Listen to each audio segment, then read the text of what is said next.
Hi everyone, I'm Beatrice, and today we want to try something new. I want to give you a chance to get to know us, and let us go through the thought process that we go through when we interview another guest on our channel.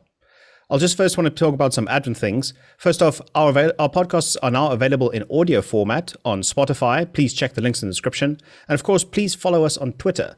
On Twitter, if we reach a magical number of followers, which we'll disclose in the future, we'll begin to say who we're going to be interviewing next and give you, the viewer, a chance to post some questions that you might want to ask them. We'd love to have this level of interaction with our viewers and check what type of interesting things we can ask for people that we interview in the future.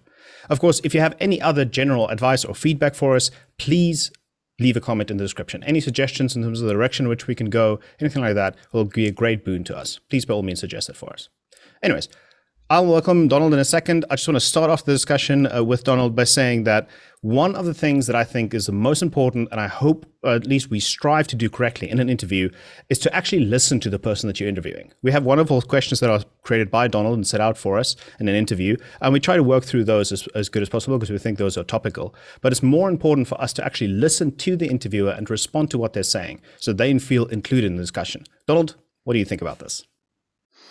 No, I would agree. And I think, one of the favorite interviews that I've did is with, many of my interviews have been great, but one of my favorites have been with Dominic Sandbrook. He's a historian from the UK.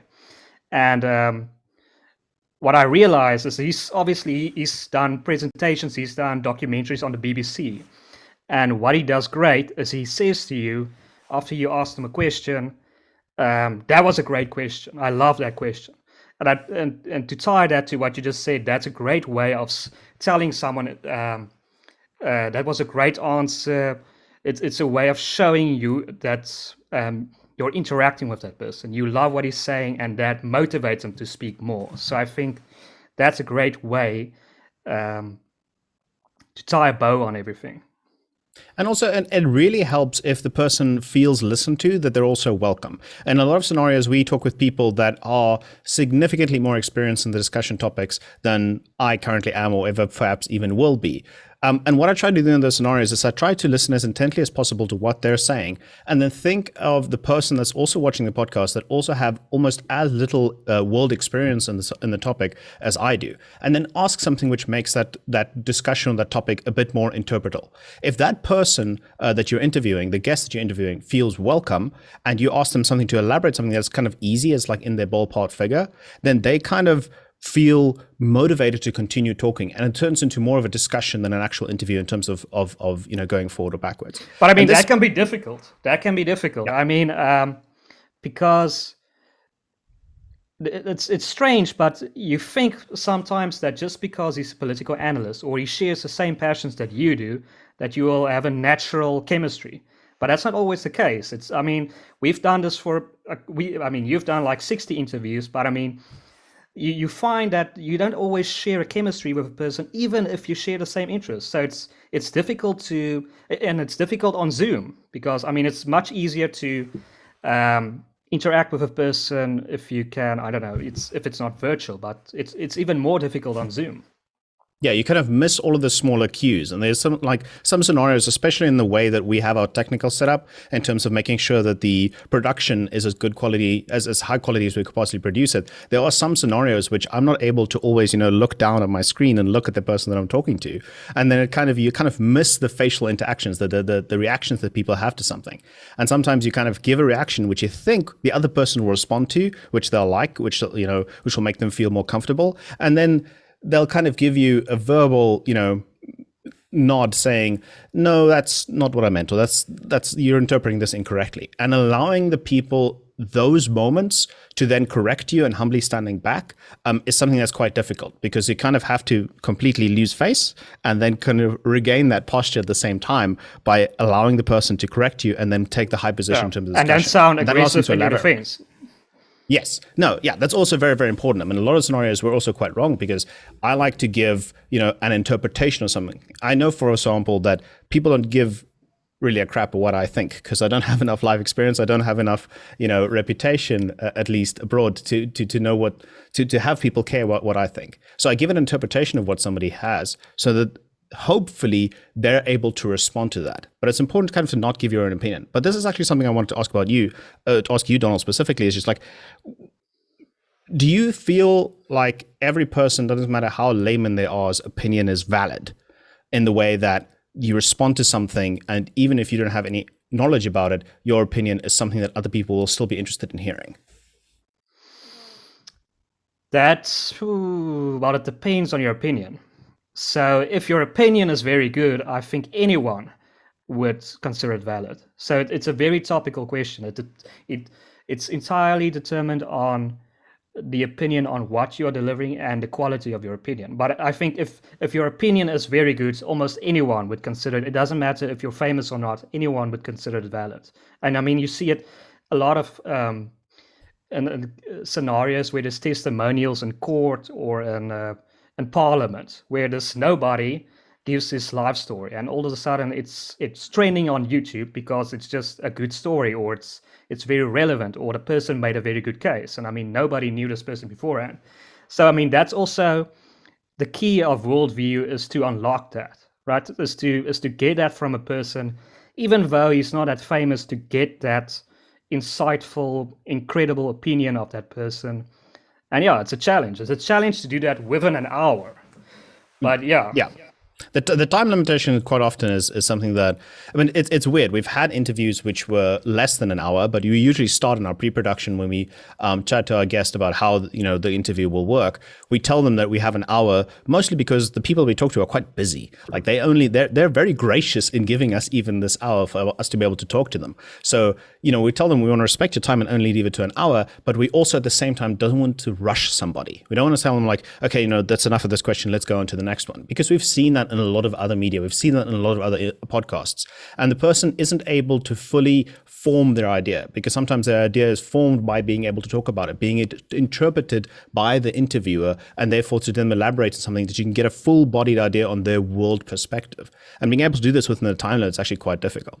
And sometimes we talk to people that have, a lot of experience with podcasts, like a lot of it. And in most cases, they will have kind of a rhetoric that they have practiced, and especially if you ask something about a topic that has been discussed quite a lot, because as an interview podcast, there's a couple of ones that I watch where I would love to be asked the most interesting and unexpected questions ever, but people want to also hear people's perspectives on things that are topical or being talked about a lot. They want to know what everybody else's reaction is. I mean, the amount of like reaction videos that are on YouTube, people evidently care.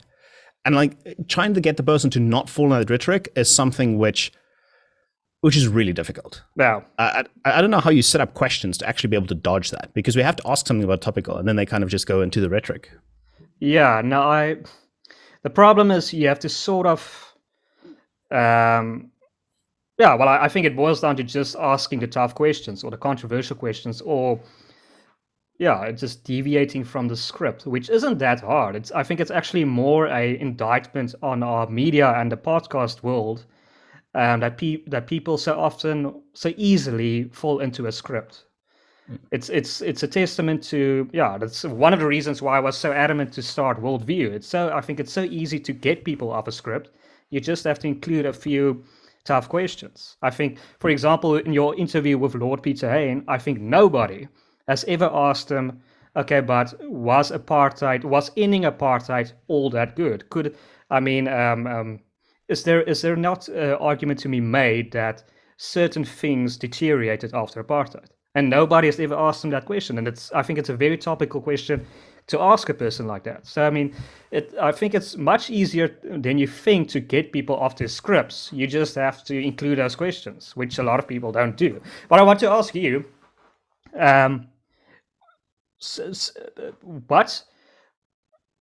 what are your passions? What interviews? Yeah, I mean, you don't have to name names, but what are your passions? What sort of people do you like to interview?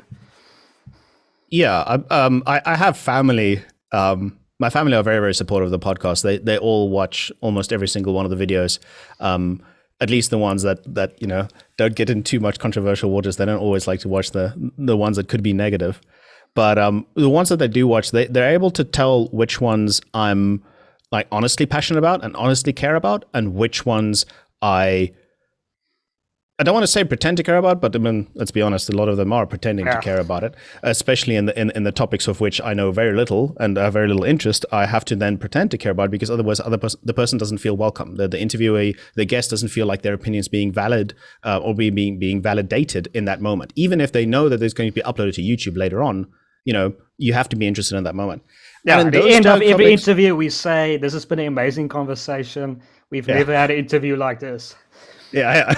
You kind of had to go through this rhetoric, and I'm pretty sure a lot of the people that we've interviewed that have a lot of interview experience, they know that we're being just nice. We're just being courteous. But there's definitely certain ones which a family came back to me and told me like, you evidently really enjoyed that. Like you really, really enjoy that. And these are unavoidable. I mean, the bias exists in everything that you do. There will be no podcast that you will ever watch on the whole internet which doesn't introduce some bias from the interviewer or the interviewee. It's impossible to avoid.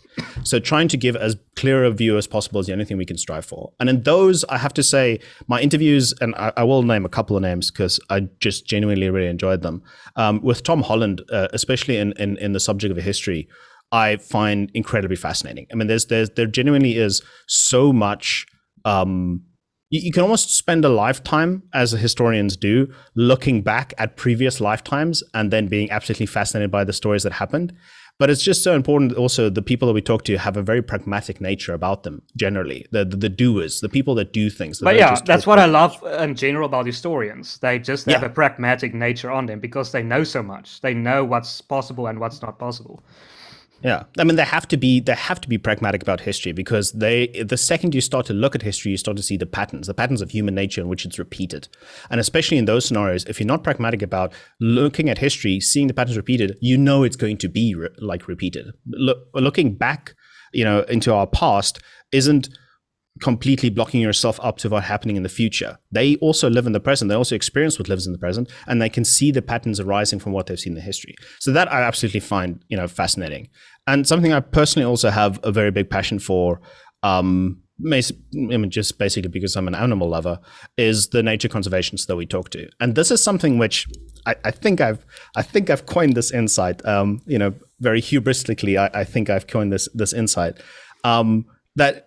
Weirdly enough, when you talk to economists and politicians, they talk about some pretty difficult and challenging stuff, right? I mean, you would know, like you've talked to some politicians which talk about very controversial subjects, and being able to have that not become just a fest of pessimism, or for example, just a complete ideology that somebody presents to you is really difficult. And they keep telling you the problems, they keep coming up with solutions, but they keep saying the problem's difficult. Whereas nature conservationists in general face a very, very, very clear real problem. Like, for example, we've covered the rhino poaching a couple of times in South Africa. And that is such an objective problem that it's impossible to avoid. It's not controversial. The statistics are quite clear in terms of what's happening to the rhinos and the industry, right? So that part's pretty clear. So you'd think that they'd be very bleak because the future doesn't look very bright for them.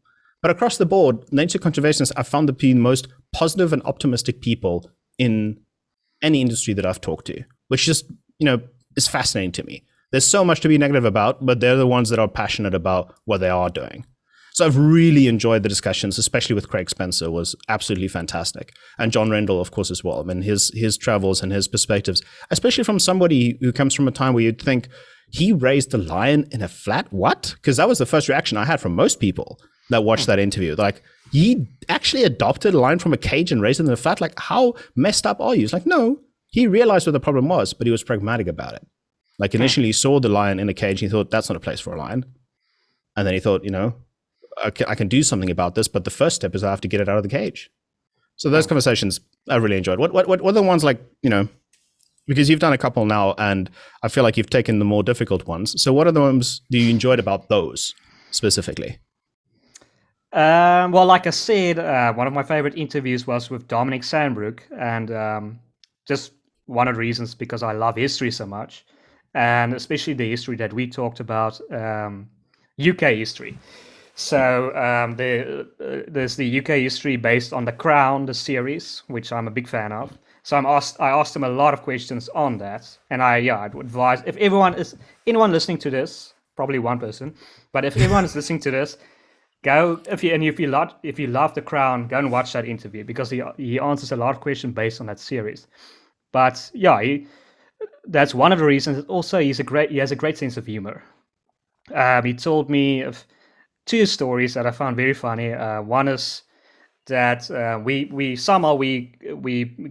came into a discussion on Boris Johnson, and that Boris Johnson literally he ruffles his hair just for the appearance. He does it deliberately, and so the point there is just to appear as a commoner, like a person you would traditionally meet. And he told me that the reason why Boris Johnson does this is politicians are so afraid of saying what they're thinking. And an example he gave us of Gordon Brown. Gordon Brown was asked in an interview 12 times, what is his favorite cookie? And he refused 12 times to answer that question. He was so terrified of giving the wrong answer. He didn't want to tell the interviewer what is his favorite cookie. I mean, it just gives you an indication of how politically correct politicians have become and why people like Donald Trump and Boris Johnson are so attractive to a lot of people. And a lot of story that was so funny that he told was he started writing books for young children. And he mentioned that he doesn't want to say before that he did adult history because that can sound very dodgy. I mean, it sounds like you did the history of porn. But yeah, he was a very funny guy, and I love people like that. He is a natural act for this kind of thing. And for an insecure person like me that's not ready for this yet, I mean, it's a great help for someone who is experienced as he was. Yeah. And one of the interviews that you did that I also enjoyed a lot, especially because of the history element, but just because of learning from history, that angle we just talked about, was your interview with Lieutenant Colonel Dave Grossman. And the books that he's written, and he had we have a couple of people on this podcast with just the most fascinating and interesting backgrounds ever. Like for example, Tom Holland also had amazing background with a lot of type of memorabilia or artifacts from different countries. That was fascinating. But Lieutenant Colonel Dave Grossman genuinely took the cake. Like genuinely had the most interesting background of all time, and he would take the props off his wall and show you the whole time. So I just want to know, I was scared how much did you enjoy that? The screen. No, I love that. I mean, and he said all the swords were real. I mean, there's real metal swords that were hanging on the walls, swords from Roman times, and he said that it's an act of honor to give someone your sword, which he has apparently been given by some previous soldiers. But yeah, he's an amazing guy. I mean, his knowledge is amazing, and his field is amazing. What he specializes in, the psychology of warfare, and I just found it fascinating that is sort of, well, it's now proven to be correct, but this argument that the average soldier doesn't want to kill, it's a complete fallacy. If you see these Hollywood movies of people running around stabbing each other and shooting each other, most people don't do that, right? I mean, the case of actually stabbing someone else is extremely rare. Or shooting accurately at someone is extremely rare, not because you're crap at shooting, it's because you don't want to shoot someone. And I remember there was a I just want to comment on that because I saw a video on YouTube a while ago about a World War soldier, which I can't remember if it was a World War I soldier. So this video was taken before the time of the internet and then was uploaded to YouTube later on. But it was an interview done with a World War I soldier, which he talked about a bayonet charge that he did on, I think it was a German soldier attacking a French line. You might know the video which I'm referring to. But anyways, point being is just the way in which he described extremely vividly, like somebody telling a story moment by moment happening, exactly what happened, like in terms of, what steps were taken, what attacks was done, how did he feel, what expressions did he see in the other person's face. And that's evident that this literally got ingrained in his mind. And being able to see somebody react to that kind of conversation just so well highlights what Lieutenant Colonel Grossman said in terms of those events on modern people's minds. And those type of things are the perspectives that we like to share with people. And those are the type of stories that we like to share. Like one of the questions that Donald sets up the most for the people that we interview is tell us a bit of stories. Like tell us some life experience. Tell us some event that happened, which makes it interesting. Because these stories carry more information than just the story themselves. Like especially if the person is telling about an event that happened to them and they don't necessarily tell them their interpretation of how they felt about the event, but just what had happened itself, it leaves the interpretation over to the viewer in terms of seeing how the thing happened. And it's difficult. It's actually difficult to get people to share specific stories because, you know, a lot of people that we interview, and I want to, you know, I know you have something to say about this, but a lot of people that we interview have this kind of a fear coming on because they know whatever they're saying here is permanent. It's on the internet. It's never going away. The second you upload it, the second you make it public, it's there forever. And so they have the shield, and breaking out the shield is actually extremely difficult in doing an interview, part of getting that person comfortable. So yeah, I mean, when you set up questions and you talk to the people that you've interviewed, how do you break down that person's shield? Or do you even think about it? Or you just have the conversation? Like, are you even focused about it? Because I am. I'm focused about it a lot. Yeah, no. Well, I just want to mention one thing that's what I forgot in the previous story is an example of soldiers that don't want to kill. There was an incident on the Crimean frontier. I think it was between the Russians and Crimea way back 200 years ago. And as evidence that people don't want to shoot each other, both armies had guns. But the moment they reached each other, they started hurling rocks at each other. They threw their guns down, picked up rocks, and threw it at each other. It's a testament, because obviously a rock, you have a far less chance to kill someone with a rock than with a gun. So they opted to throw their guns down, and the officers had to punch people with the back of their guns just to get them to shoot. But I mean, yeah, and in terms of breaking down, that's difficult. And I mean, in a lot of interviews, you can feel halfway through, okay, this guy is talking precisely what he has done in a lot of interviews. And you're sort of scrambling, okay, how can I break this guy out of this mold? And I mean, many times I've gotten nervous. I mean, we don't show it.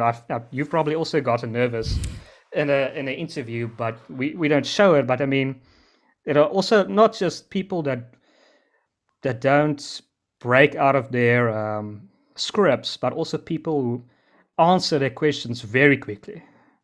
And then it's up to you to say to consider, okay, how do I keep this conversation alive? I mean, how do I get it past 20, 30 minutes? Because there's some people who answer a question within 30 seconds or 1 minute, or they just dismiss it altogether.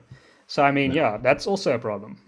Yeah, we generally have, let's say about 10 to maybe 12 questions or so per interview, with the idea that people will talk about 5 minutes about something. And getting this is more a bit of an insight in terms of the backstage of WorldView in terms of what we think about when we do interviews.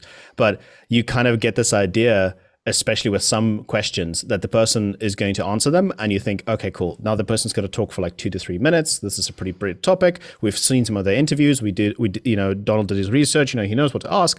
And then they finish in 30 seconds. You're like, oh crap. And as you realize they're getting to the end of the sentence and there's not going to be another one, you kind of think about, okay, what did the person say? What did the person say? What did the person say? Okay, cool. I can ask something about this. Okay, interpretation. And then also sometimes you only have, because the person catches you off guard, you only have the couple of seconds in terms of when someone's finished their sentence to when it's appropriate for you to respond to think of another question. So you have this type of scenario. And then on the flip side, we usually, because we have to introduce the person, not everybody that's watching our podcast will know every person that we bring on the podcast. We have to introduce them in the first question, in a way which makes it clear in terms of what they've done or what their life experience was, or like maybe the stories that they've told. So people can get an idea of the feeling of the character that we're talking to. And in this case, people also sometimes go the other side, where they just love to talk about, what they've done and, their history. And then this can get when it's not that interesting. Yes, exactly. Yeah. I mean, no offense to the person, I'm sure it was interesting to them as well. But for people, from the perspective of us producing content for viewers, that's important to manage. because not everybody has the same value of interest in terms of the story that somebody has to tell as the next person.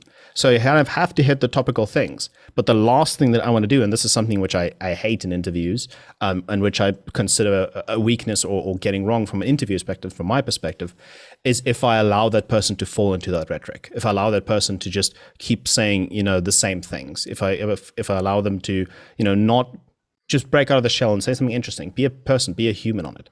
Because then you will lose That's viewership. the reason why I've started to be very careful of including the question, tell us about your history or tell us about past events. I realize now in hindsight that's not always a good question to ask to some people. If a person is just a political analyst, no offense, but your past history is not that important. So let's just cut to the crap and give us your analysis on the election or whatever.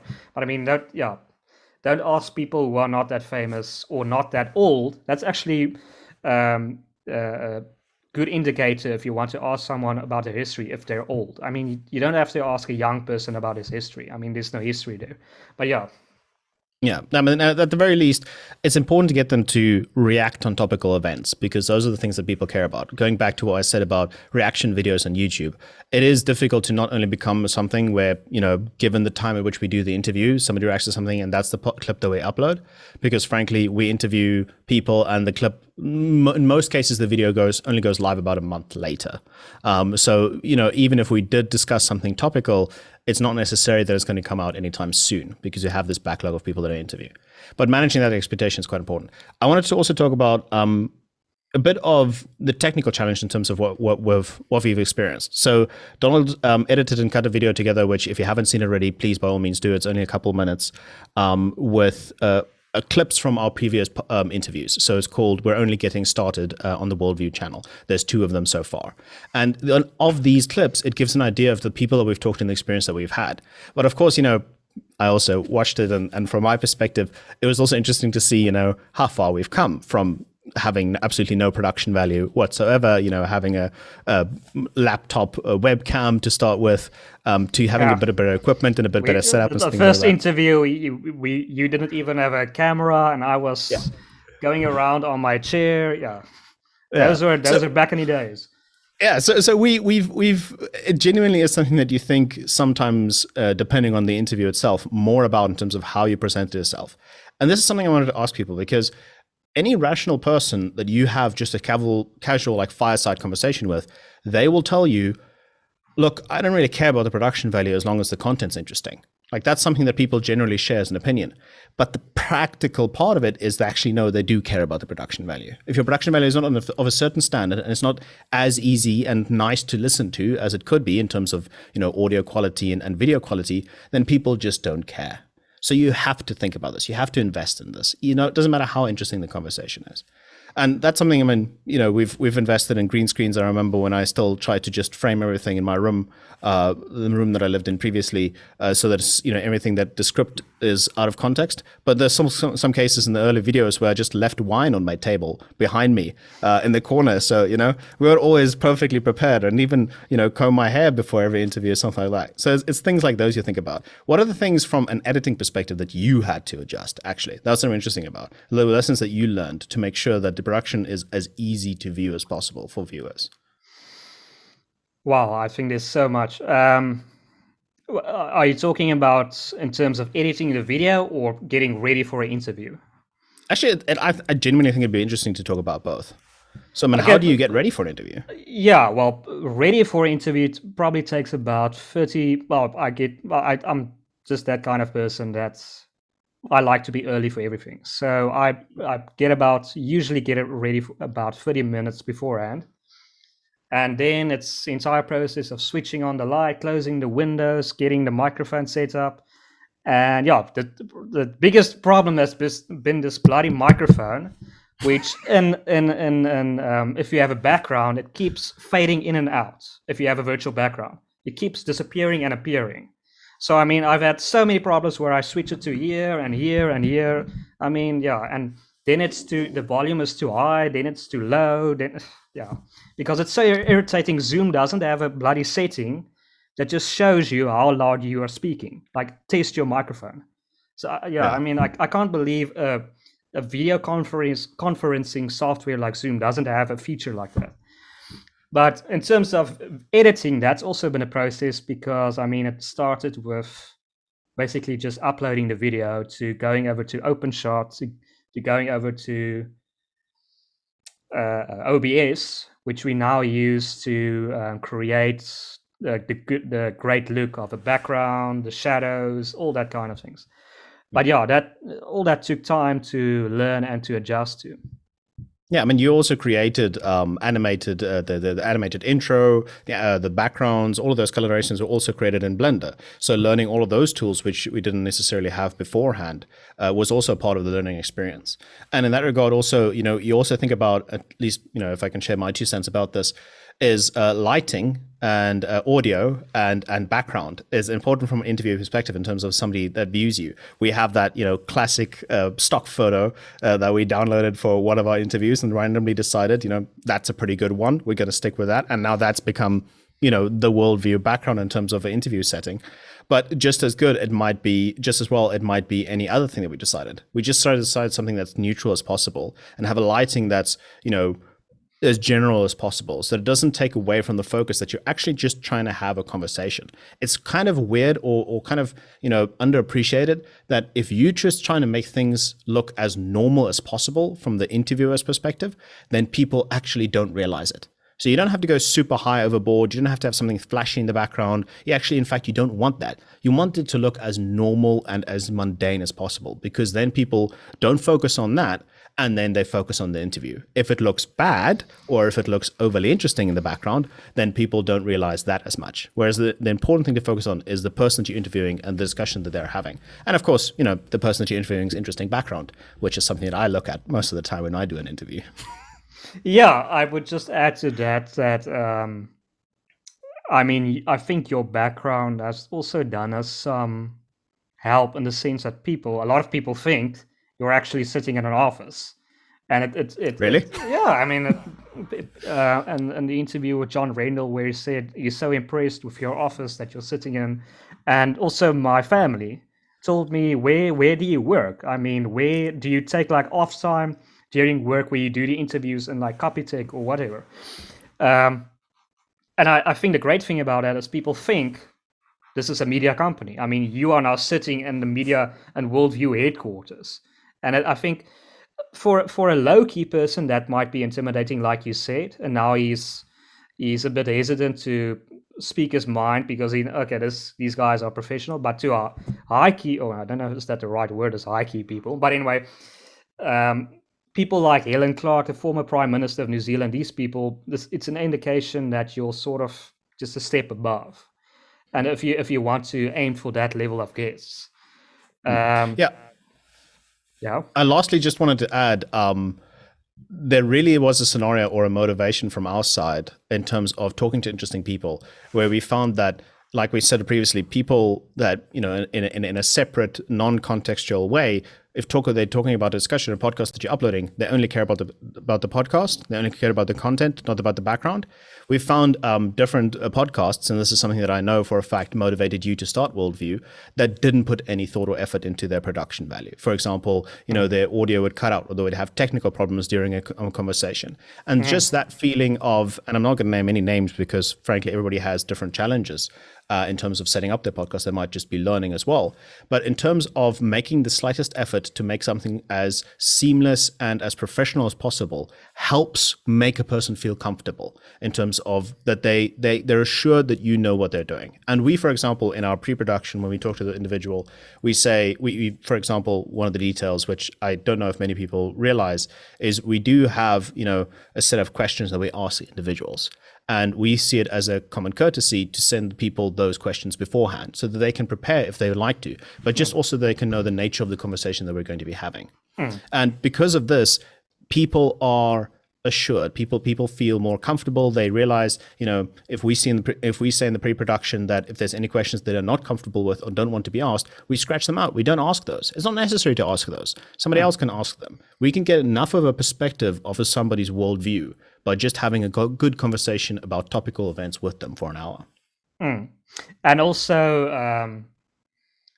I mean, I can't. Well, it's irrelevant what's his name. The teacher and Paul Roos that said before an examination, read the questions because your subconscious starts working on the answers, and that's one of the prime reasons why I like to send out the questions, because even if they don't like it and that there's the sort of attitude, okay, I want it informal, I don't want to prepare for an interview, your subconscious starts working on those answers, and it's just better prepared when you arrive for the interview. And also lost my trail of thought. It is genuinely important, though, to allow someone the chance, because we have talked to some people that have no interest in terms of, the fancy preparation, little quip we write about them beforehand. We've had somebody that says, no, scrap the quip. Don't say that. Just start the podcast and then we can just have a casual conversation. Yeah. And then we scrap that. We've done that if the interviewer requests it. And in those scenarios, it's, they want to have this casual conversation, but at the same time, it needs to be a conversation. If they're taking 30 seconds to think about every answer and we cut those, then that's not a genuine representation. For our viewers' benefit, you have to know that the vast majority of our interviews are completely uncut from start to end. It's completely uncut. We want you to see the full conversation.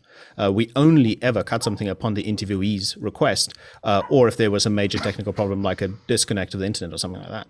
And I also want to add that what I forgot to say is that if it's more seamless, like you said, there's no cuts,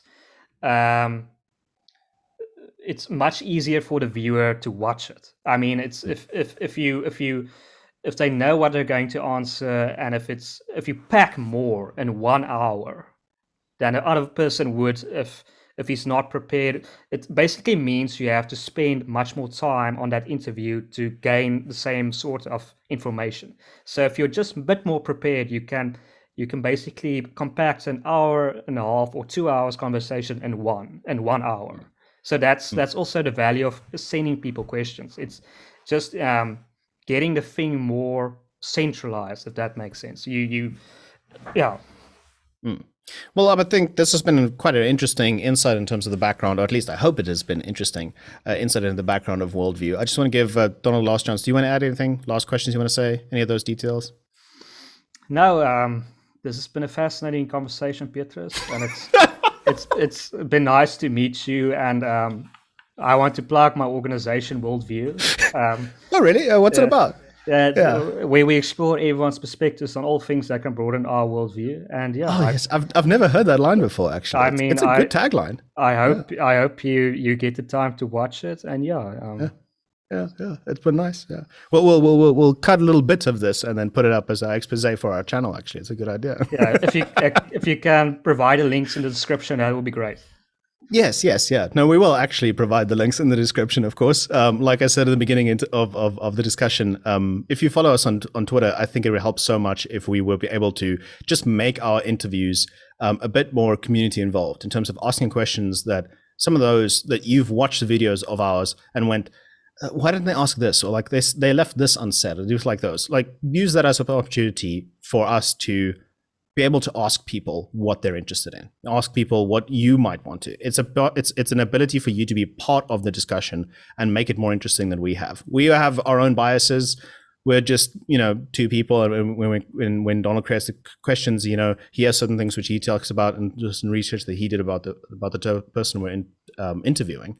And if you add on to that, if you submit your question and we can use that, then that makes the discussion just so much more rich. So in that regard, please, by all means, actually do look at the links in the description. We'd really appreciate that. And follow us on Twitter as our main form of interaction in terms of how to send messages or send suggestions for answers. And of course, we also have Patreon there as a platform which we'll focus on more in the future. If you have any suggestions or details you want to add, we'll definitely prioritize those as well as supporters of the channel. But yeah, thank you so much for watching. I'm Petrus. Donald. Yes, thank you so much. This has been great conversation. Thank you. Yeah, cheers.